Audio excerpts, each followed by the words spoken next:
কোন ব্যক্তি যদি অসুস্থ হয় অথবা সফরের মধ্যে থাকার কারণে যদি রোজা রাখতে না পারে, যেই কয়টা না রাখতে পারবে গুনে গুনে রাখে দিবে। রমজানের পরে অন্য কোন সময় এই রোজাগুলা সে আদায় করবে। কোন ব্যক্তি যদি রোজা রাখতে না পারে গুনে রাখবে কয়টা রাখে নাই। কেন রাখে নাই? হয়তো অসুস্থতার কারণে, না হয় সফরে থাকার কারণে। তাহলে সফর অথবা অসুস্থতার কারণে যদি কেউ রোজা রাখতে না পারে গুনে রাখবে কয়টা রাখতে পারলো না, পরবর্তীতে সেইগুলা কি করে নিতে হবে, রাখতে হবে। বুঝে আসছেনি সবার? তাহলে এটার মাধ্যমে ওই যে টাকাওয়ালার টাকার বিধান রহিত হয়ে গেল। মানে আগে ছিল টাকা থাকলে দিয়ে দিবে, এখন আর টাকা না, এখন ওজর। বলেন কি? ওজর। ওজর ছাড়া কেউ রোজা ছাড়তে পারবে না। ওজর কি শিখলাম? হয়তো অসুস্থ, না হয় সফরে আছে। ওজর কয়টা শিখলাম? দুইটা, হয়তো অসুস্থ, না হয় সফরে আছে। এই কারণে বেচায় রোজা রাখতে পারে নাই। তাহলে গুনে রাখবে কয়টা রাখতে পারলো না, পরবর্তীতে এই রোজাগুলা আদায় করে নিবে। ওই মা বোনরা অসুস্থ হলেও সেম মাসালা, মা বোনদের অসুস্থ হলেও কি একই মাসালা, গুনে রাখবে কয়টা রোজা অসুস্থতার কারণে তারা রাখতে পারেনি, প্লাস পরবর্তীতে এই রোজাগুলা তারা আদায় করে নিবে। বুঝে আসছেনি সবার? এক্ষেত্রে একটা মাসালা, মা বোনরা যদি শাওয়াল মাসে রোজাগুলো আদায় করে, কোন রোজা? ভাঙতি রোজা। মনে করেন আমাদের কোনো মা বোন আল্লাহ প্রদত্ত অসুস্থতার কারণে রমজানে 4টা 5টা 6টা রোজা রাখতে পারে না, তো মনে করেন তার 5টা রোজা রাখা হয় নাই, তো তিনি এখন এই রোজাগুলা শাওয়ালে রাখা শুরু করছে। শাওয়ালের যে 6 রোজা ওইটার ফজিলত চাইলে সেটা আলাদা রাখতে হবে, আর এই ভাঙতি রোজা 5টা এটা আলাদা রাখতে হবে। বুঝে আসছেনি? অনেকে আবার চিন্তা করে যে শাওয়াল মাসে যদি নিয়তটা করে ফেলি, জি না, শাওয়ালের ফজিলতের নিয়তের রোজা আলাদা 6টা, আর যেই 5টা আপনি রাখতে পারেন না রমজানে, এই 5টা আলাদা রাখতে হবে। তাহলে উদাহরণস্বরূপ কেউ 5টা রোজা রাখতে পারে নাই রমজানে অসুস্থতার কারণে, এখন তিনি এই 5টা আদায় করলে এটা আলাদা আদায় করতে হবে। আর শাওয়ালের রোজার ফজিলত যদি অর্জন করতে চায় 6টা, তাহলে কয়টা হলো? 5 আর 6 11টা। হ্যাঁ, এরকম না যে আমি শাওয়াল মাসের রোজাও রাখলাম, নিয়ত করে ফেললাম, ভাঙতি রোজা না, হবে না। ভাঙতি রোজা আলাদা, শাওয়ালের ফজিলত আলাদা, এখানে তাদাখুল হবে না। তাহলে কি শিখলাম? চতুর্থ ধাপ হলো ওজর ছাড়া কেউ রোজা ভাঙতে পারবে না। ওজর ছাড়া কেউ রোজা ভাঙতে পারবে না, টাকাওয়ালা হোক টাকা ছাড়া হোক, সবার উপর রোজা ফরজ। 3 নম্বর ধাপটা হলো রোজা ফরজ, তবে টাকাওয়ালাদের জন্য ছাড় ছিল। চতুর্থ ধাপ, আর কারো জন্য ছাড় নাই, টাকাওয়ালা হোক টাকা ছাড়া হোক, সবার জন্য রোজা ফরজ। হ্যাঁ, অসুস্থ বা সফরের মধ্যে থাকলে তখন যদি রোজা রাখতে না পারে গুনে গুনে রাখবে কয়টা রোজা রাখতে পারলো না, পরবর্তীতে আদায় করবে। বুঝে আসছেনি? তাহলে আমি আবার বলি, প্রথম ধাপ অভ্যাস, প্রথম ধাপ অভ্যাস। দ্বিতীয় ধাপ মুহররমের 10 তারিখের রোজা রাখো, এটা আদেশ করছে। তৃতীয় ধাপ রোজা ফরজ, তবে টাকাওয়ালাদের জন্য ছাড় ছিল। চতুর্থ ধাপ আর ছাড় নাই, টাকাওয়ালা বা টাকা ছাড়া কারোর জন্য ছাড় নাই, সবাই রোজা রাখতে হবে। হ্যাঁ, অসুস্থ আর সফরে থাকলে এটা হলো ওজর, এই ওজরের কারণে যদি রাখতে না পারে পরবর্তীতে আদায় করতে হবে। মনে থাকবেন ইনশাআল্লাহ? তাহলে অভ্যাস, আদেশ, ফরজ, তবে একটু ছাড়, বাস সর্বশেষ ফরজ একটু ছাড়, মানে ওই যে টাকাওয়ালাদের জন্য। 4 নাম্বার ফরজ কোনো ছাড় নাই, তবে অসুস্থ যদি হয় সেটা তো ওজর মাসালা, সেটা ভিন্ন কথা। এই হলো রমজানের রোজা ফরজ হওয়ার 4টি ধাপ বললাম। এবার আমরা জানবো রমজানের রোজা প্রথম দিকে কষ্টকর ছিল। বলেন কি নিয়ম ছিল? কষ্টকর একটা নিয়ম ছিল। হাদিসটি আমি পরে বলি, আগে একটু বুঝাই আপনাদেরকে। মনে করেন আপনি সারাদিন রোজা রাখছেন, রাখার পরে আজকে ইফতারের সময়, ইফতারের সময়, কারণ ইফতারের সময় আপনি ইফতার না করে ঘুমায়া গেছেন, বাস এই ঘুমায়া যাইলে রোজা শুরু হয়ে গেছে। আবার আপনি ইফতার না করে ঘুমায়া গেছেন, এই যে ঘুমায়া গেলেন রোজা শুরু। এই রোজা শুরু মানে সারা রাত আর খাইতে পারবেন না, পরের দিন আবার খাইতে পারবেন না, পরের দিন গিয়ে ইফতার করতে হবে আপনার। তাহলে কষ্টকর, মানে ঘুমায়া গেছেন, রোজা শুরু হয়ে গেছে। তো এটা ছিল কষ্টকর বিষয়। এরকম একটা ঘটনা ঘটে গেছে নবীজির যুগে। পরে আল্লাহ কষ্টটা একজন সাহাবীর কষ্টের প্রতি লক্ষ্য রেখে আল্লাহ গোটা উম্মতের জন্য এই কষ্ট সহজ করে দিচ্ছে।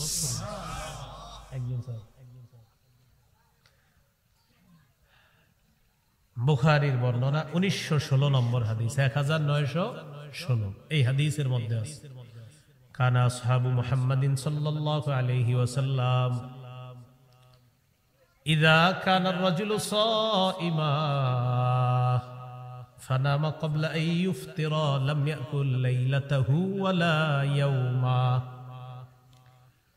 নবীজির সাহাবীদের মধ্যে কেউ যখন রোজা রাখতেন, ইফতারির সময় যখন হতো তখন ওই ব্যক্তি যদি ইফতার না করে ঘুমিয়ে যাইতেন তাহলে ওই রাতে আর খেতে পারবে না, পরের দিনেও আর খেতে পারবে না, একদম ইফতারের সময় গিয়ে আবার ইফতার করবে। এটা ছিল আপনার শুরুর দিকে একটা কষ্টকর নিয়ম। নবীজির একজন সাহাবী, তার নাম কায়েস ইবনে সিরমাহ, মনে থাকবেন? কায়েস ইবনে সিরমাহ, কি নাম? ওনার নামটা মনে রাখবেন। এই তার কষ্টের দিকে লক্ষ্য রেখে আল্লাহ গোটা উম্মতের জন্য কিয়ামত পর্যন্ত রমজানের রোজার বিধান সহজ করেন। নাম কি? সিরমা। এই কায়েস ইবনে সিরমা তিনি রোজা ছিলেন। স্ত্রীর কাছে আসছে, আসার পর বললেন, হাল ইনদাকি তুআম, তোমার কাছে ইফতারি আছে, থাকলে আমাকে দাও। স্ত্রী জবাব দিলেন, লা ওয়ালাকিন আনতালিকু, ইফতারি নাই, তবে আমি যাইতেছি। আতলুবু লাকা, আমি দেখি আপনার জন্য কোনো কিছু ব্যবস্থা করে আনতে পারি কিনা। স্ত্রী গেলেন স্বামীর জন্য ইফতারি আনার জন্য। ইফতারি আনতে যাওয়ার পর সাহাবী কায়েস ইবনে সিরমা তিনি দিনের বেলা হাতের কাজ করতেন, কষ্টকর কাজ করতেন, কৃষি কাজ করতেন। ওয়া কানা ইয়ামাহু ইয়ামাল, ওই সময় তিনি দিনের বেলা কষ্টকর কাজ করতেন। ইফতারির অপেক্ষায় যখন বসে আছে, গলাবাত আইনা, তার চোখ দুইটা লেগে লেগে আসতেছে, ঘুম ঘুম ভাব, ওই যে ক্লান্ত শ্রান্ত কঠিন। ফাগলাবাত আইনা, তার দুই চোখ তাকে পরাজিত করে দিয়েছে। পরাজিত করার পর সাহাবী ঘুমায় গেছে কায়েস ইবনে সিরমা। তার স্ত্রী আসছে, আসার পর স্বামীকে লক্ষ্য করে বললেন, খাইবাতান লাক, আহারে আপনার কত কষ্ট হবে, আপনি তো বঞ্চিত হয়ে গেলেন ইফতার থেকে। এর মানে আজকে সারাটা রাত না খেয়ে আবার রোজা রাখতে হবে, আগামীকাল সারাদিন রোজা রাখা, এরপরে কালকে গিয়ে ইফতার পাবেন। এর মানে কি হলো ঘটনাটা দেখেন, উনি আজকের রোজাটা যখন থেকে শুরু করছে, আজকে ইফতার পর্যন্ত কিছু খাইলো না, আবার এখন ঘুমায়া যাওয়ার কারণে রোজা শুরু, এই সারাটা রাত থাকতে হবে এইভাবে, আবার আগামীকাল থাকতে হবে, টোটাল পুরা 2টা দিন একটা রাত হয়ে যাচ্ছে না খাওয়া। ফালাম্মান তাসাফান নাহার ঘুশিয়া আলাইহি, পরের দিন যখন দিনের বেলা সূর্যটা উঠে যায়, যখন দ্বিপ্রহর হয়ে যায়, ঘুশিয়া আলাইহি, সাহাবী বেহুশ হয়ে গেলেন। বেহুশ হয়ে গেছে, প্রচন্ড খিদা, বেহুশ হয়ে গেছে, কিন্তু দেখেন রোজা ভাঙে না। সুবহানাল্লাহ। ফাযুকিরা যালিকা লিন-নবী সাল্লাল্লাহু আলাইহি ওয়াসাল্লাম, ঘটনাটি আল্লাহর রাসূলের কাছে যাওয়ার পর আল্লাহ তাআলা তখন কোরআনের সূরা বাকারার 187 নম্বর আয়াত নাযিল করে দেন। আল্লাহ তাআলা বলেন, কুলু ওয়াশরাবু হাত্তা ইয়াতাবায়ানা লাকুমুল খাইতুল আবিয়াদু মিনাল খাইতিল আসওয়াদি মিনাল ফাজ, তোমরা খাও পান করো, হাত্তা ইয়াতাবায়ানা লাকুমুল খাইতুল আবিয়াদু মিনাল খাইতিল আসওয়াদি মিনাল ফাজ, যতক্ষণ না পর্যন্ত কালো রেখা থেকে সাদা রেখা আলাদা না হবে ততক্ষণ পর্যন্ত তোমরা খাও। এর মানে যতক্ষণ না পর্যন্ত সুবহে সাদেক স্পষ্ট না হবে, মানে ফজরের সময় হওয়ার আগ পর্যন্ত তোমরা খাও। ফজরের আগের সময়টা হলো আপনার কালো, এই কালো অংশ না যাওয়া পর্যন্ত তোমরা খাও। আমি আল্লাহ বিধান দিয়ে দিলাম, এখন আর রাতের বেলা ঘুমাইলেও আর রোজা শুরু হবে না, বরং ঘুমায়া ঘুমায়া অনেকক্ষণ পর সাহারির সময় উঠাও যদি কেউ খাও, বাস শুধু দেখবা ফজরের সময় হয়েছে কিনা, ফজরের সময় না হওয়া পর্যন্ত বাস খাও, কোনো সমস্যা নাই। একজন সাহাবীর কষ্টের প্রতি লক্ষ্য রেখে আল্লাহ কোরআনের আয়াত নাজিল করে গোটা উম্মতের জন্য বিধান সহজ করে দেন। তাহলে নবী করিম সাল্লাল্লাহু আলাইহি সাল্লামের সাহাবায়ে কেরামের কত মর্যাদা, সুবহানাল্লাহ। একজন সাহাবীর মজার একটা ঘটনা শুনেন, সহিহ বুখারীর 1916 নম্বর হাদিসে আছে। সহজ সরল সাহাবী আদি ইবনে হাতেম রাদিয়াল্লাহু তাআলা, কোরআনের এই আয়াত যখন নাজিল হয়েছে, সাদা রেখা আর কালো রেখা, তিনি মনে করছে কি সাদা সুতা আর কালো সুতা, কি মনে করছে? সাদা সুতা আর কালো সুতা। সাহাবী আদি রাদিয়াল্লাহু তাআলা আনহু বলেন, যখন এই আয়াত নাজিল হলো, আমাত্তু ইলা ইকালিন আসওয়াদা ওয়া ইলা ইকালিন আবিয়াদা, আয়াত নাযিল হওয়ার পর আমি একটা কালো সুতা নিলাম, একটা সাদা সুতা নিলাম, নেওয়ার পর ফাজআলতুহুমা তাহতা বিসাদাতি, সাদা সুতার কালো সুতা আমার বালিশের নিচে আমি রেখে দিলাম। সাদা সুতা কালো সুতা বালিশের নিচে রেখে দিলাম। ফাজআলতু আনজুরু, আমি রাতের বেলা একটু পর পর তাকাই, কই সাদা আর কালো সুতা তো আলাদা হয় না। সাদা সুতা কালো সুতা বালিশের নিচে রাখছি, আমি খালি একটু পর পর দেখি যে সাদা সুতাটা কালো সুতা থেকে আলাদা হয়েছে কিনা। ফালা ইয়াস্তাবিনু, না দেখি স্পষ্ট হয় না এখনো, সাদা সুতা কালো সুতা থেকে আলাদা অন্ধকারে দেখা যায় না। কত সহজ সরল সাহাবী। পরের দিন আমি আল্লাহ নবীর কাছে গেলাম, গিয়ে বললাম, ইয়া রাসূলুল্লাহ, রাতের বেলা আমার বালিশের নিচে দুইটা সুতা রাখলাম, একটা সাদা সুতা আর একটা কালো সুতা, কই আলাদা তো হয় না। নবীজি বললেন, বাবা তোমার বালিশ দেখি অনেক বড়। সুবহানাল্লাহ। নবী কি বললেন, তোমার বালিশ অনেক বড় দিয়া বুঝাইলেন, মানে পুরা দুনিয়া তোমার বালিশের নিচে রেখে দিবা? আরে রাতের অন্ধকার স্পষ্ট কালো হওয়া সাদা হওয়া কি পুরা দুনিয়ার সাথে সম্পর্ক না? তোমার বালিশ দেখি অনেক বড়। নবীজি বললেন, বুঝো নাই তুমি, সেটা হলো সাওয়াদুল লাইলি ওয়া বায়াদুন নাহার, কালো রেখা আর সাদা রেখা দ্বারা আল্লাহ বুঝাইছেন। কালো দ্বারা উদ্দেশ্য হলো রাতের অন্ধকার, সাদা দ্বারা উদ্দেশ্য হলো আলো। সাথে সারা উদ্দেশ্য হলো কি? আলো, এটা বুঝাইছে। তুমি যখন দেখবা রাতের অন্ধকার থেকে আলো হবে আস্তে আস্তে, ফজরের সময় হয়ে যাবে, তখন পর্যন্ত সাহারি খাওয়া যাবে, খেতে পারবা, এটা আল্লাহ বুঝাইছে। ও আমার সাহাবী, সাদা সুতা কালো সুতা থেকে আলাদা হবে, এটা আল্লাহ বুঝান নাই।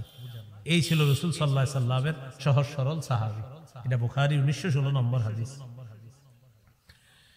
রমজান মাসে রোজা রাখবেন কতক্ষণ? সুম্মা আতিম্মুস সিয়ামা ইলাল লাইল, রাত পর্যন্ত রোজা রাখবেন। কি পর্যন্ত? রাত পর্যন্ত।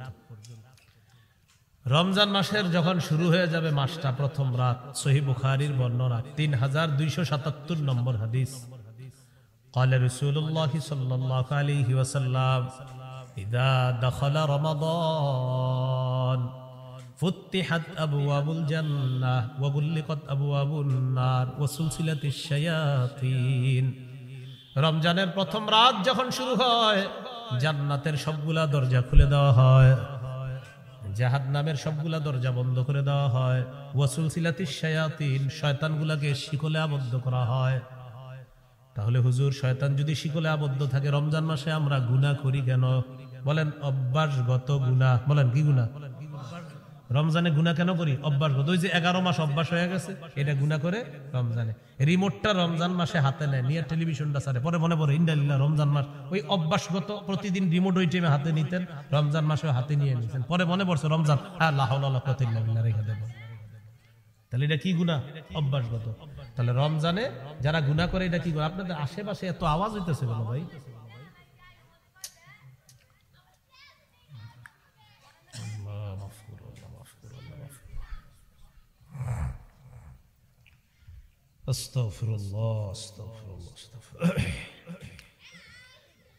তো রমজান মাসে যখন রোজা শুরু হয়, জান্নাতের দরজাগুলা খুলে দেওয়া হয়, জাহান্নামের দরজা বন্ধ করা হয়, শয়তানকে আবদ্ধ করা হয়, শিকলে বন্দী করা হয়। এই হলো রমজান মাস। রমজান মাসে রাতের বেলা তারাবি পড়বেন, দিনের বেলা রোজা রাখবেন।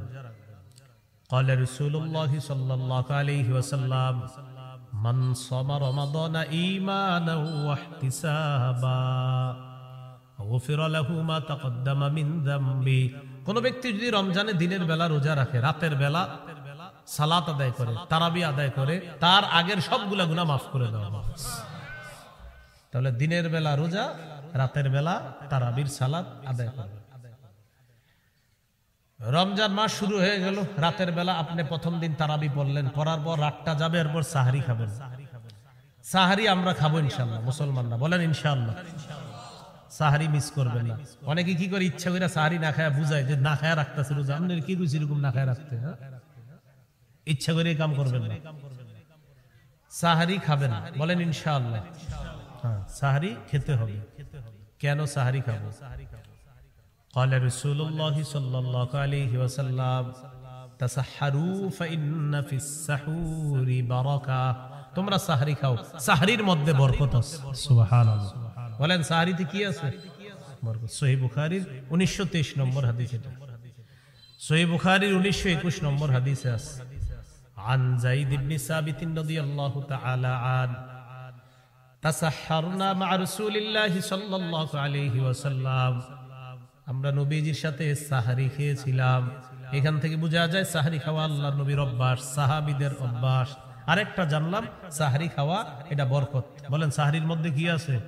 বরকত আছে। অন্য হাদিসে আছে, قال رسول الله صلى الله عليه وسلم হালুম্মু ইলাল গাদাইল মুবারাক, আসো তোমরা বরকতপূর্ণ খাদ্যে অংশগ্রহণ করো। এই সাহরির সময় নবী বলছেন আসো বরকতপূর্ণ খাদ্যে অংশগ্রহণ করো। সাহরি যারা খাবে তাদের উপর আল্লাহর রহমত নাজিল হবে, ফেরেশতারাও তাদের জন্য দোয়া করবে। তো আল্লাহর রহমত দরকার আসেনি সবার, এই জন্য সাহরি খাবেন। ইন্নাল্লাহা ওয়া মালাইকাতাহু ইউসাল্লুনা আলাল মুতাসাহহিরিন, যারা সাহরি খায় তাদের উপর আল্লাহ তাআলা রহমত নাজিল করেন, আর তাদের জন্য ফেরেশতারা দোয়া করতে থাকে, আল্লাহ যারা সাহরি খায় তাদেরকে আপনি মাফ করে দেন, তাদেরকে আপনি কি করে দেন? মাফ করে দেন। এই জন্য আমরা সাহরি খাবো। সাহরির মধ্যে প্রতিদিন খেজুর রাখবেন, 1-2টা খেজুর রাখবেন। ক্বালা রাসূলুল্লাহ সাল্লাল্লাহু আলাইহি ওয়াসাল্লাম নি'মা সাহুরুল মুমিনি আত-তামার, নবীজি বলেন মুমিনের সর্বশ্রেষ্ঠ সাহরি হলো খেজুর। খেজুর হলো মুমিনের সর্বশ্রেষ্ঠ একটা সাহরি। এজন্য সাহরির সময় খেজুর রাখবেন, প্রতিদিন 1টা 2টা 3টা খেজুর রাখবেন, মিস করবেন না খেজুর। সাহরির সময় খেজুর রাখবেন। খেজুর পুষ্টিকর খাদ্য। সাহারি দেরি করে করবেন, ইফতারি তাড়াতাড়ি। ক্বালা রাসূলুল্লাহ সাল্লাল্লাহু আলাইহি ওয়াসাল্লাম আজ্জিলুল ইফতার ওয়া আখিরুস সাহুর, ইফতারি তাড়াতাড়ি করবা আর সাহরি বিলম্ব করে করবা। সাহরি একটু দেরি করে করবা আর ইফতারি একটু তাড়াতাড়ি করবা। মনে থাকবেন ইনশাআল্লাহ। আল্লাহ তৌফিক দান করেন। তাহলে সাহরি বরকতি খাদ্য, আর সাহরির মধ্যে খেজুর রাখা এটা সবচেয়ে একটা দামি খাদ্য। এই খেজুরটা সাহরির মধ্যে রাখার চেষ্টা করব, আল্লাহ তৌফিক দান করেন। এইগুলো আপনার আজকের দ্বিতীয় আলোচনা। 3 নাম্বার আলোচনা রমজানে রোজা রাখার ফজিলত, নাসাইর বর্ণনা। ক্বালা রাসূলুল্লাহ সাল্লাল্লাহু আলাইহি ওয়াসাল্লাম কুল্লু আমাল ইবনি আদম লাহু ইল্লাস সিয়াম ফাইন্নাহু লি ওয়া আনা আজজি বিহি, আদম সন্তান যত আমল করে সব নিজের জন্য করে, আমল করে প্রতিদান পেয়ে যায়, আমল করে নিজের জন্যই প্রতিদানটা পেয়ে যাবে, আমল করবে প্রতিদান পেয়ে যাবে। শুধুমাত্র রোজা ব্যতীত আল্লাহ তাআলা বলেন ফাইন্নাহু লি ওয়া আনা আজজি বিহি, আল্লাহ তাআলা বলেন বান্দা রোজা আমার জন্য রাখে, আমি আল্লাহ তাকে রোজার প্রতিদান দিয়ে দেই। তাহলে বলেন রোজা কার জন্য রাখি? আমরা। এই জন্য আল্লাহ বলেন রোজা আমার জন্য, আমি রোজার প্রতিদান দিয়ে দেই। রোজার সাথে কোনো কিছুর তুলনা হয় না। হ্যাঁ, রোজার সাথে কোনো কিছুর কি হয় না? তুলনা হয় না। এক সাহাবী আল্লাহ রাসূলের কাছে গেলেন, যাওয়ার পর বললেন ইয়া রাসূলুল্লাহ, এমন একটা আমল আমাকে শিখায়া দেন যেটা আমি আপনার কাছ থেকে গ্রহণ করব। নবীজি বললেন আলাইকা বিস-সাওম ফাইন্নাহু লা মিসলা লাহু, তুমি রোজা রাখো, রোজার কোনো বিকল্প নাই। তুমি রোজা রাখো, রোজার কোনো বিকল্প নাই। তাহলে রাসূল সাল্লাল্লাহু আলাইহি সাল্লাম বললেন রোজার কোনো বিকল্প নাই। রোজার কি নাই? বিকল্প নাই। আল্লাহ আমাদের সকলকে রোজা রাখার তৌফিক দান করেন। রোজা রাখবেন, সবাই রোজা রাখবেন, রোজা কেউ মিস করবেন না। সাহরির সময় ছেলেরে উঠায় না, মা বাবা আদর করে উঠায় না।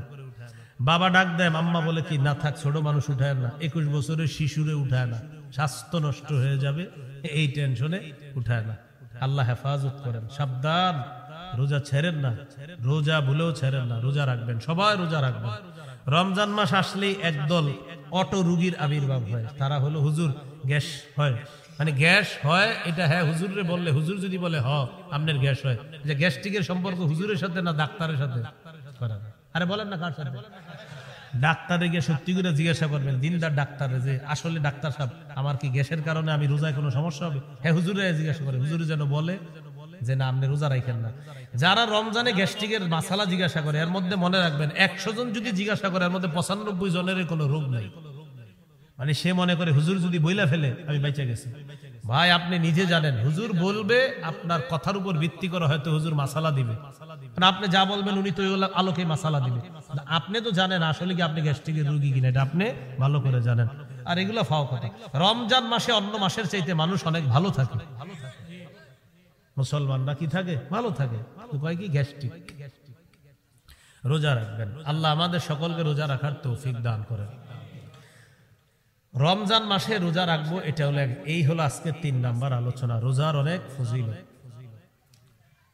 রাসূলুল্লাহ সাল্লাল্লাহু আলাইহি সাল্লাম বলেন, আস-সিয়ামু জুন্নাতুন কা জুন্নাতি আহাদিকুম মিনাল কিতাল। লড়াইয়ের ময়দানে যেমন ঢাল থাকে তোমাদের ঢাল, রমজান জাহান্নাম থেকে বাঁচার ঢাল, রমজান জাহান্নাম থেকে মুক্তির ঢাল। মুক্তির কি ঢাল? জাহান্নাম থেকে মুক্তির ঢাল হলো রমজান। আজকের 4 নাম্বার আলোচনা, রমজান মাসে দিনের বেলা আপনি যখন রোজা রাখবেন, বেশি থেকে বেশি ইবাদত করার চেষ্টা করবেন, খুব বেশি পরিমাণে ইবাদত করবেন, করবেন ইনশাআল্লাহ। জিকির করবেন, কোরআন তেলাওয়াত করবেন। যদি কিছু করতে আপনি না পারেন, ঘুমায় থাকেন প্রয়োজনে, মনে করেন আপনি ইবাদত করতে করতে ক্লান্ত হয়ে গেছেন, বাস ঘুমান। এরপরেও কারো সাথে অনর্থক কথা বলবেন না। রাসূলুল্লাহ সাল্লাল্লাহু আলাইহি সাল্লাম বলেন, ফাইন সাববাহু আহাদুন, কোন রোজাদারের সাথে যদি কেউ ঝগড়া করে, ফালইয়াকুল, সেজন্য বলে দেয়, ইন্নুমরুন সাইম, ভাই আমার ঝগড়া করার সময় নাই, আমি রোজাদার। কেউ যদি রোজাদারের সাথে ঝগড়া করে, রোজাদার যেন এই কথা বলে, ইন্নিমরুন সাইম, আমি রোজাদার, আমি ঝগড়া করতে পারবো না, এই কথাটা যেন রোজাদার বলে দেয়। তাহলে আমরা কারোর সাথে কি করব না, ঝগড়া করব না। রাসূলুল্লাহ সাল্লাল্লাহু আলাইহি সাল্লাম বলেন, যে ব্যক্তি রোজা রাখে, ফালা ইয়ারফুস, সেজন্য রমজান বেলা কোনো অশ্লীল কাজ কর্ম না করে, কোনো অশ্লীল কথা না বলে। তাহলে অশ্লীল কাজকর্ম করা যাবে না, অশ্লীল কথাও বলা যাবে না। আল্লাহ হেফাজত করেন। সূরা আনামের 151 নম্বর আয়াতে আল্লাহ বলেন, কুল তাআলাউ আতলু মা হাররামা রাব্বুকুম আলাইকুম আল্লা তুশরিকু বিহি শাইআ ওয়া বিল ওয়ালিদাইনি ইহসানা ওয়া লা তাকতুলু আওলাদাকুম মিন ইমলাক নাহনু নারযুকুকুম ওয়া ইয়্যাহুম ওয়া লা তাকরাবুল ফাওয়াহিশা মা যাহারা মিনহা ওয়া মা বাতান। তোমরা প্রকাশ্য অশ্লীলতা, গোপন অশ্লীলতার কাছেও যেও না। প্রকাশ্য অশ্লীলতা, গোপন অশ্লীলতার কাছেও যেও না। অন্য আয়াতে আল্লাহ বলেন, ওয়াদারু যাহিরাল ইসমি ওয়া বাতিনা, প্রকাশ্য পাপ ছেড়ে দাও, গোপন পাপ তোমরা ছেড়ে দাও। তাহলে প্রকাশ্য পাপ ছেড়ে দাও, গোপন পাপ ছেড়ে দাও। আল্লাহ আমাদেরকে প্রকাশ্য পাপ, গোপন পাপ থেকে হেফাজত করে। এই হলো রমজান সম্পর্কে আলোচনা। আল্লাহ আমাদের সকলকে আমল করার তৌফিক দান করেন। আজকে কয় তারিখ? ফেব্রুয়ারি মাসের, কালকে পরের দিন 14 তারিখ। ওই দিন লাইলাতুল বারাআত, ওই দিন দিবাগত রাতে কি লাইলাতুল বারাআত, ওই দিনই তো নাকি? আর কিছু আছে না? লাইলাতুল বারাআত মানে দিনের বেলা, দিনের বেলা 14 ফেব্রুয়ারি, রাতের বেলা লাইলাতুল বারাআত। তো এই জন্য আপনারা সারাদিন ওই দিন যত উল্টা পাল্টা কাজ আছে কইরা রাতের বেলা বাস মাপ চাই নেবেন নাকি? আবার ওই দিন জুমার দিন, কিসের দিন? এরপরও দেখবেন অসুস্থ মস্তিষ্ক সম্পন্ন কিছু ছেলে মেয়ে ওই পবিত্র দিনটাকেও কিভাবে অপবিত্র করার চেষ্টা করে। এরকম চিন্তা ভাবনাগুলা বাদ দিয়ে দেন। সূরা বানী ইসরাঈলের 31 নম্বর আয়াতে আল্লাহ বলেন, ওয়ালা তাকরাবুজ জিনা, জিনার কাছেও যাও না, ইন্নাহু কানা ফাহিশা, এটা অশ্লীল, জিনার কাছেও তোমরা যেও না। সহিহ বুখারীর বর্ণনা 6612 নম্বর হাদিস, ক্বালা রাসূলুল্লাহ সাল্লাল্লাহু আলাইহি ওয়াসাল্লাম, ইন্নাল্লাহা কাতাবা আলা ইবনি আদম হাজ্জাহু মিনাজ জিনা আদরাকা যালিকা লা মাহালা। আল্লাহ তাআলা আদম সন্তানের উপর জিনার পরীক্ষা অবধারিত করে দিয়েছেন। এই পরীক্ষায় সবাই পড়বে, কোনো সন্দেহ নাই। ফাজিনাল আইনি আন-নজরু, চোখের জিনা হলো দেখা, ওয়া জিনাল লিসান আল মানতিক, মুখের জিনা হলো কথা বলা, ওয়ান নাফসু তামান্না ওয়া তাশতাহি, অন্তর কল্পনা করবে, এটা অন্তরের জিনা। মোবাইলে কথা বললেন কানের জিনা, মুখের জিনা, অন্তরে অনুভব করলেন এটা অন্তরের জিনা। মোবাইলে আপনি SMS লিখলেন এটা হাতের জিনা, তার সাথে দেখা করতে যাবেন, পা দিয়ে হেঁটে হেঁটে রওনা করবেন, পায়ের জিনা। কিসের জিনা? পায়ের জিনা। আল্লাহ হেফাজত করেন। তাহলে এই জিনাগুলার কাছেও যাওয়া যাবে না, এগুলার চিন্তা ভাবনাও করা যাবে না। মুমিনের ভালোবাসা হবে আল্লাহর জন্য, মুমিনের ভালোবাসা রাসূলের জন্য, মুমিনের ভালোবাসা জিহাদের জন্য। কি বুঝে আসছেনি কথাটা? আল্লাহ তাআলা বলেন ওয়াল্লাযীনা আমানু আশাদ্দু হুব্বাল লিল্লাহ, যারা ঈমানদার তারা বেশি ভালোবাসে আল্লাহকে, আল্লাহর প্রতি তাদের সবচেয়ে বেশি ভালোবাসা। সূরা আলী ইমরানে আল্লাহ বলেন কুল ইন কুনতুম তুহিব্বুনাল্লাহ ফাত্তাবিউনি ইউহিব্বুকুমুল্লাহ।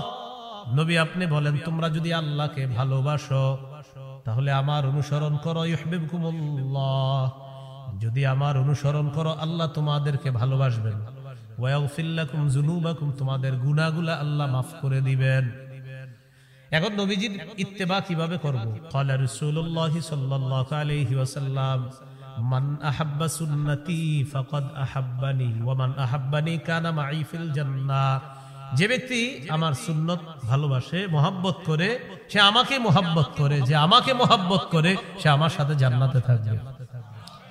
ক্বালা রাসূলুল্লাহ সাল্লাল্লাহু আলাইহি ওয়াসাল্লাম লা ইউমিনু আহাদুকুম হাত্তা আকুনা আহাব্বা ইলাইহি মিন ওয়ালিদিহি ওয়া ওয়ালাদিহি ওয়ান নাসি আজমাইন। নবী বলেন তোমাদের মধ্যে কোনো মানুষ ততক্ষণ পরিপূর্ণ ঈমানদার হতে পারবে না যতক্ষণ আমি নবী তার কাছে তার মা বাবা, তার আত্মীয় স্বজন, তার ভাই বোন, সারা পৃথিবীর সবার চাইতে বেশি প্রিয় না হব, ততক্ষণ পর্যন্ত তোমাদেরকেও পরিপূর্ণ ঈমানদার হতে পারবে না। তাহলে নবীকে সবচেয়ে বেশি ভালোবাসতে হবে যদি পরিপূর্ণ ঈমানদার হতে চাই। আল্লাহকে সবচেয়ে বেশি ভালোবাসতে হবে। সূরা তাওবা 24 নম্বর আয়াতে আল ইন কানা আবাউকুম, যদি তোমাদের মা বাবা, ওয়া আবনাউকুম, যদি তোমাদের সন্তান, ওয়া ইখওয়ানুকুম, যদি তোমাদের ভাই বোন, ওয়া আজওয়াজুকুম, যদি তোমাদের স্ত্রী, ওয়া আশিরাতুকুম, যদি তোমাদের পরিবার, ওয়া আমওয়ালুন ইখতারাফতুমুহা, যদি তোমাদের সম্পদ, ওয়া তিজারাতুন তাখশাউনা কাসাদাহা, যদি তোমাদের ব্যবসা, ওয়া মাসাকিনু তারদাউনাহা, যদি তোমাদের প্রিয় বাসস্থান, আহাব্বা ইলাইকুম মিনাল্লাহ, আল্লাহর চেয়ে বেশি প্রিয় হয়ে যায়, ওয়া রাসূলিহি, রাসূলের চাইতে বেশি প্রিয় হয়ে যায়, ওয়া জিহাদিন ফি সাবিলি, জিহাদের চাইতে বেশি প্রিয় হয়ে যায়, ফাতারাব্বাসু হাত্তা ইয়াতিয়াল্লাহু বিআমরি, তাহলে অপেক্ষা করো, আল্লাহ তাআলা গজবের অপেক্ষা করো, যে গজব আল্লাহ তোমাদেরকে দিবেন, বলি না আউযুবিল্লাহ। তাহলে ভালোবাসতে হবে বেশি আল্লাহকে, রাসূলকে, জিহাদকে। তো আমাদের ভালোবাসা কার জন্য? না আপনি যদি 14 ফেব্রুয়ারি বলেন হুজুর আমি অমুকরে ভালোবাসি আল্লাহর জন্য, হ্যাঁ, এটা কিন্তু হবে না, এটা হলো গুনাহ। বলে এটা কি? একটা যে মেয়ের সাথে আপনার দেখা দেওয়া হারাম, কথা বলা হারাম, তার এইগুলা বলা যে তারে ভালোবাসেন আল্লাহর জন্য, এই সমস্ত কথা, আর তার সাথে আপনি ওই যে ভয়ঙ্কর অপরাধ, প্রেম ইত্যাদি বিষয়গুলা, এগুলা হলো অপরাধ, এগুলা জিনা, এগুলা সঠিক কথা না, এগুলা কি কথা না, সঠিক কথা না। হ্যাঁ, মুসলমানকে আল্লাহর জন্য ভালোবাসা এটা ব্যাপক। যেমন আমি আপনাদের সকলকে ভালোবাসি, আপনারা আমাকে ভালোবাসেন আল্লাহর জন্য, এটা হলো ভালোবাসা। কিন্তু ওই যে যেটা সেটা বলতেছেন, মানে এটা হলো ভালোবাসা, মানে ওই যে আপনার নোংরামি। তো নোংরামিটা কি ভালোবাসা? আরে বলেন এটা নাকি ভালোবাসা না নোংরামি? নোংরামির নাম ভালোবাসা কিভাবে হয়? এই জন্য হাদিসে আসছে মান আহাব্বা লিল্লাহ, প্রকৃতপক্ষে যে আল্লাহর জন্য কাউকে ভালোবাসে, ওয়া আবগাদা লিল্লাহ, আবার আল্লাহর জন্য ঘৃণা করে, ওয়া আ'তা লিল্লাহ, আল্লাহর জন্য দান করে, ওয়া মানা'a লিল্লাহ, আবার আল্লাহর জন্য দেয় না, দেয় আল্লাহর জন্য, আবার আল্লাহকে খুশি করার জন্য দেয় না। যেমন ভালো কাজে দান চাইছেন, দিয়ে দিছে, খারাপ কাজে চাইছে, দেয় না। তো দিল ভালো কাজে কার জন্য? আবার খারাপ কাজে যে দিল না সেটাও কার জন্য? ফাকাদ ইসতাকমালাল ঈমান, সে তার ঈমানকে পরিপূর্ণ করলো, সে তার ঈমানকে কি করলো? পরিপূর্ণ। তো এই যে কয়জন ওয়াজটা শুনতেছেন আপনারা এই নোংরামিটা থেকে বেঁচে থাকেন, বাস। আপনি আরো 10 জনকে বলে দেন যে এটা নোংরামি, এটা অশ্লীলতা, এটা জিনা, এটা বেহায়াপনা। আল্লাহ আমাদেরকে হেফাজত করেন। সেই দিনকে কেন্দ্র করে আমাদের মেয়ে যারা আছে, আপনি আপনার সন্তান, আপনার মেয়েটাকে আপনি ঘরে আটকে রাখেন, আপনার বোনকে আপনি ঘরে আটকে রাখেন। কেন? قال رسول الله صلى الله عليه وسلم المرأة عورة فإذا خرجت استشرفها الشيطان। কোন মেয়ে যখন রাস্তায় বের হয়, মেয়ে হলো ঢেকে রাখার জিনিস, একটা মেয়ে যখন রাস্তায় বের হয় ইস্তাশরাফাহা শায়তান, শয়তান তাকে অন্যদের কাছে মোহনীয় রূপে, মোহনীয় ভঙ্গিতে উপস্থাপন করে। শয়তান অন্যদেরকে খোঁচা মারে যে মেয়েটার দিকে তাকাও, তাকে মোহনীয় রূপে উপস্থাপন করে অশ্লীলতার মধ্যে যুবকদেরকে ফেলার জন্য ফাঁদ পাতে শয়তান। তাহলে নারী হলো ঢেকে রাখার জিনিস, নারী পর্দার বাহিরে যাওয়ার জিনিস না। তাহলে এই অশ্লীলতা থেকে আমরা আমাদের সমাজকে হেফাজত করতে হবে। তাহলে শুক্রবার দিন, জুমার দিন, আবার লাইলাতুল বারাআত হলো রাতের বেলা, তো আবার দিনের বেলা ঘটনাচক্রে এটার নাম হয়ে গেছে 14 ফেব্রুয়ারি। হ্যাঁ, তো এই জন্য কোন নোংরামির মধ্যে আমরা পা বাড়াবো না, কোন নোংরামিকে আমরা সমর্থন করব না। কি মনে থাকবেন ইনশাআল্লাহ? তাহলে কোন নোংরামিকে আমরা সমর্থন করব না। রাতের বেলা ইবাদত করতে পারেন, বাকি ডাইকা ডাইকা ইবাদত করেন। লাইলাতুল বারাআত এটা হাদিসে আসছে লাইলাতুন নিসফি মিন শাবান। কি আসছে হাদিসে? লাইলাতুন নিসফি মিন শাবান। এই রাতে আল্লাহ তাআলা ক্ষমা করে দেয়, আল্লাহ তাআলা এই রাতে সকলকে ক্ষমা করে দেয়, সকলকে ক্ষমা করে দেয়, দুইজন ছাড়া, ইল্লা লি মুশরিকিন আও মুশাহিনিন। মুশরিককে আল্লাহ ক্ষমা করে না, আর মুশাহিন বিদ্বেষ পোষণকারীকে আল্লাহ ক্ষমা করেন না। যদি অন্যান্য বর্ণনা আরো অনেকের নাম আসছে, অনেকগুলো অপরাধীদের ব্যাপারে আসছে, কিন্তু এই বিশুদ্ধ একটা বর্ণনা আসছে যে যেই ব্যক্তি বিদ্বেষ পোষণ করে, ভাই ভাইয়ের সাথে বিদ্বেষ রাখে, তাকে আল্লাহ মাফ করে না, আর হলো মুশরিককে আল্লাহ মাফ করে না। এছাড়া অন্যদেরকে আল্লাহ তাআলা এই রাতে মাফ করে দেয়। তো এই রাতটা আপনার কাউরে ডাইকা ডাইকা আপনি আনতে হবে, ভাই চল, এরকম না। বাস আপনি এই রাতে ইবাদত, পার্সোনাল ইবাদত করেন, এটাই বেশি গুরুত্বপূর্ণ, দামি। এরপরেও যদি ডাকা ডাকি ছাড়া যদি কোথাও কেউ একত্রিত হয়ে যান, সেটা ভিন্ন কথা, দোষণীয় না, কিন্তু ডাকা ডাকি করা যাবে না। এই রাতটা ফজিলতপূর্ণ রাত, আপনি ঘরে বসে বসে ইবাদত করেন, সমস্যা নেই। আপনি মসজিদে আসেনও, যদি আপনি কাউরে ঢাকা প্রয়োজন নাই, আপনি আসেন, আইসা আপনি ইবাদত করেন। আর কেউ যদি আপনার দেখা দেখি আসে, এটা কোনো দোষণীয় না, অপরাধ হবে না। এই রাতে কেন্দ্র করে হালুয়া রুটি বানাবেন না, হালুয়া রুটি খাওয়া না যায় না, কিন্তু এই রাত্রে কেন্দ্র করে আপনি কেন বানাবেন? আগের দিন খেতে পারলেন না, আজকে খান। তো এই জন্য এই রাতটাকে কেন্দ্র না করা, উদ্দেশ্য না করা। মনে থাকবেন ইনশাআল্লাহ। অনেকে ভাবে এই রাতে গোসল করার আলাদা ফজিলত আছে, এই সঠিক কথা না। আলাদা গোসল করার কোনো ফজিলত নেই এই রাতে, যে আলাদা গোসল করলে আলাদা ফজিলত, এরকম কোনো বিষয় না। গোসল আপনি আজকেও যেমন করতে পারেন, কালকেও করতে পারেন, ওই দিনও করতে পারেন, কিন্তু ওই দিনেই করতে হবে এরকম কোনো জরুরি বিষয় না। মনে থাকবেন ইনশাআল্লাহ। এই আজকে একটা রোজা রাখতে পারতেন, আজকে দিনে, কালকে একটা রাখেন, পরের দিন একটা রাখেন, পরের দিন একটা রাখেন। আপনি একটা কাজ করেন, কালকে রাখেন, কালকে একটা রাখেন, শুক্রবার একটা, কয়টা হলো? 2টা, শনিবার একটা, 3টা রেখে দেন। কারণ প্রত্যেক মাসে অভ্যাসগত কয়টা রোজা করাইছে রবি? তাহলে আপনি ওই ফজিলত পেয়ে গেলেন। আবার এই লাইলাতুল বারাআতের পরের দিন যে সিয়াম পালন করা, এই সিয়াম পরের দিন সিয়াম পালন করার যে বিষয়, শুধু লাইলাতুল বারাআতকে কেন্দ্র করে সিয়াম পালনের একটা বর্ণনা আছে ইয়াতে ইবনে মাজাহ। তো এই বর্ণনাটা দুর্বল। বলেন বর্ণনাটা কি? দুর্বল।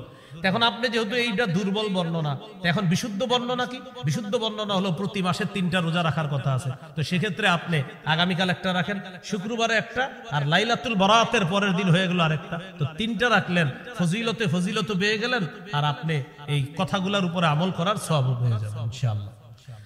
তাহলে কি শিখলাম? লাইলাতুল বারাআত ফজিলতপূর্ণ রাত, কোনো সন্দেহ নাই। পরের দিন সিয়াম পালনের যে বিষয়টা, ইবনে মাজার একটা বর্ণনা আছে, শিথিল বর্ণনা, দুর্বল বর্ণনা। তা আপনি যদি চান যে হুজুর না আমি পরের দিন রোজা রাখবো, তো আপনি বাস সুন্দর রাখেন, কালকে রাখেন, পরের দিন রাখেন, পরের দিন রাখেন। আপনি আরবি মাসের যে 3টা রোজা, ওইটা কেন্দ্র করে রেখে দেন, বাস ফজিলত আপনি কামাই করে নেন, সমস্যা নাই। তো মনে থাকবেন ইনশাআল্লাহ। হ্যাঁ, এর পরেও যদি কেউ রাখেন শনিবার দিন, যে হুজুর আমি এমনি রাখলাম, তো আপনি আরবি মাস হিসাবেই রাখেন, কোনো সমস্যা নেই, রাখতে পারেন। কিন্তু আপনারা যারা পারেন আর কি, কালকে একটা রাখেন, শুক্রবার একটা রাখেন, শনিবার একটা রাখেন। আর এক হাদিসের মধ্যে আছে শাবান মাসে রাসূল বেশি রোজা রাখতেন। সুবহানাল্লাহ। মানে রমজানের পরে শাবানে সবচেয়ে বেশি কি রাখতেন? রোজা রাখতেন। তো আপনি আজকেও রাখেন, কালকেও রাখেন, শুক্রও রাখেন, শনি রাখেন, রবিও রাখেন, সোমও রাখেন, আপনি রাখতে থাকেন। শাবান মাসে বেশি রোজা রাখতেন রাসূল সাল্লাল্লাহু আলাইহি ওয়াসাল্লাম। বাকি শেষের দিকে গিয়ে আবার রাখেন না, শেষের দিকে আবার আলেমদের থেকে জেনে নেবেন। ওই সময় আবার রমজান মাস এসে পড়বে, তো তখন আবার মাসালা আছে, 29-30 একটা বিষয় থাকে।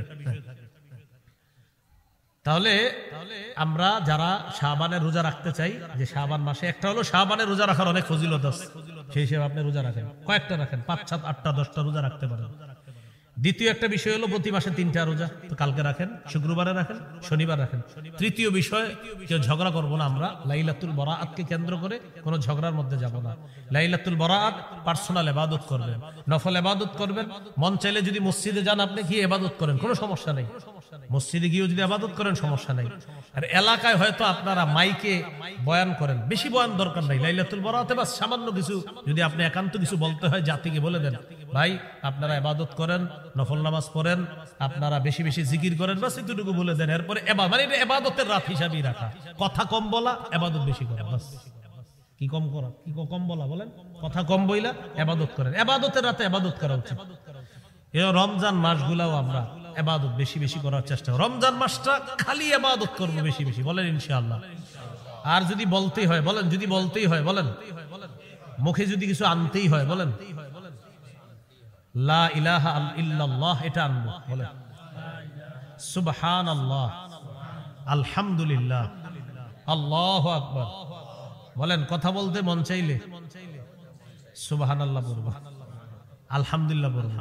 যেহেতু আপনার মুখ কিলবিল করতেছে, তো পড়েন না এটা, হ্যাঁ সুবহানাল্লাহ পড়েন। রমজানে আমরা খালি মন চাইতেছে কথা বলতে, সুবহানাল্লাহ পড়েন।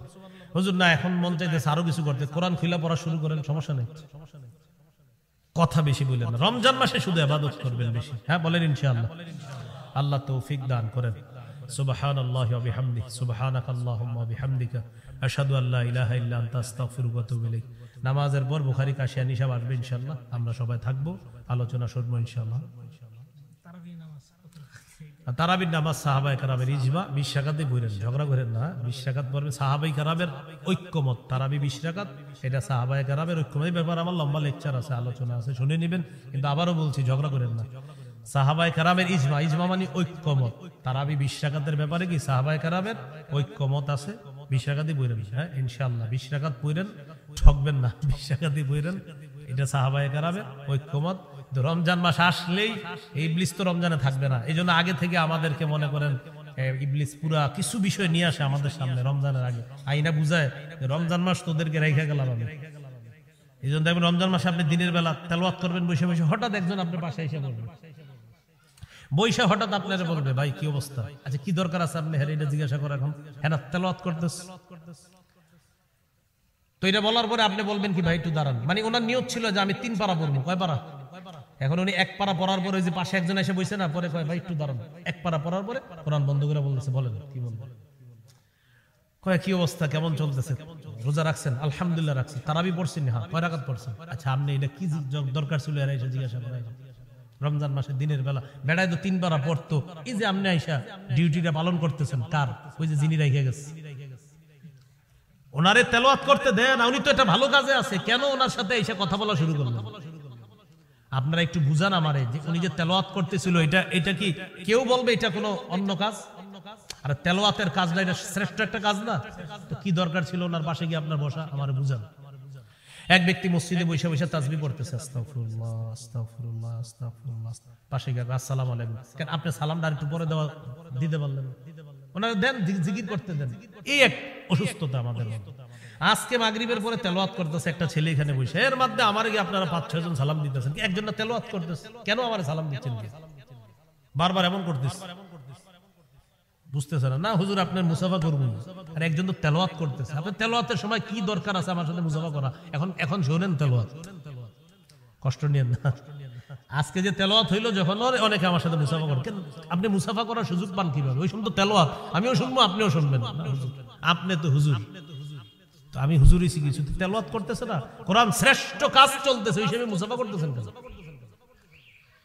এটা আমি এই জন্য বললাম, কোরআন তেলাওয়াত যখন চলবে হুজুরে এটাও জিজ্ঞেস করেন না হুজুর কেমন আছেন, হুজুরও তেলাওয়াত শুনবে, আপনিও শুনবেন, জিজ্ঞাসা করবেন না। কোরআনের নির্দেশ, ইদা কুরিআল কুরআন, যখন কোরআন তেলাওয়াত করা হয়, পড়া হয়, ফাসতামিউ লা, কান পেতে শুনবা, ওয়ানসিতু, চুপ থাকবা। তো আমি আপনি চুপ থাকলাম কই? আসসালামু আলাইকুম, কেমন আছেন? হাত মুসাফাটা করেন, আসসালামু আলাইকুম, ভালো আছেন, এটা কি চুপ থাকা হইলো? আর বলেন চুপ থাকা হইছে? তুই না কোরআন তেলাওয়াত করতেছে। এই জন্য কোরআন তেলাওয়াত যখন শুরু হবে কোনো মাহফিলে, বাস আপনারা আমার মহব্বতের, আমিও আপনাদের মহব্বতের দাবি, কোন মাহফিলে তেলাওয়াত শুরু হলে যে যেখানে থাকবেন ওই অবস্থায় তেলাওয়াত শুনতে চান, বাস শুনতে থাকবেন। কেউ যদি সালামও তেমন করবেন, এই যে ভাই মানে বুঝাইবেন তেলাওয়াত চলতেছে, পারবো তো ইনশাআল্লাহ। এই সবচেয়ে গুরুত্ব দেওয়া এই বিষয়গুলো, আল্লাহ তৌফিক দান করেন। তাহলে এই রমজানটা কেন্দ্র করে আজকে থেকে আপনারা প্রতিজ্ঞা করেন যে ইনশাআল্লাহ আমি, আল্লাহ যেন আমার শাবানে বরকত দেয়, আর রমজান পর্যন্ত যদি আল্লাহ আমার যেন হায়াত তৈয়বা দান করেন, দোয়া করবেন প্রত্যেকে। এরপরে আপনি নিয়ত করে ফেলবেন, না আজকে থেকে আমি অনর্থক কথা বলা ছেড়ে দিব, কারণ অভ্যাস যদি থাইকা যায়, ওই যে বলছি আগে, অভ্যাস থাকলে রমজানেও থেকে যাবে। আজকে থেকে অভ্যাস করেন, আমি আজকে থেকে অনর্থক কথা বলবো না, আজকে থেকে আমি ঝগড়া করব না, আজকে থেকে আমি নফল নামাজ বেশি পড়বো, আজকে থেকে আমি টিভি রিমোটটা হাতে নিব না, আজকে থেকে আমি মোবাইলটা কম চালাবো। অভ্যাস যা করবেন রমজানে গিয়ে সেটা থাকবে। বুঝে আসছেন ইনশাআল্লাহ? অনেকে কি করে, ভাই রমজান রাইসা পড়তেছে, যা করার কইরলই, মানে রমজান আর করবে না, এরকম করেন না। আজকে থেকে গুনাহ ছেড়ে দেন, যে আজকে থেকে আমি অনর্থক কথা বলবো না, আজকে থেকে আমি মোবাইল বেশি চালাবো না, আজকে থেকে আমি টিভি রিমোট হাতে নিব না, আজকে থেকে আমি নফল বেশি পড়বো, আমি শাবান মাসে কিছু বেশি রোজা রাখার চেষ্টা করব। অভ্যাসটা ভালো করেন, রমজানে গিয়ে ভালো অভ্যাসটা থেকে যাবে ইনশাআল্লাহ। আল্লাহ তৌফিক দান করেন। সুবহানাল্লাহি ওয়া বিহামদিহি, সুবহানাকাল্লাহুম্মা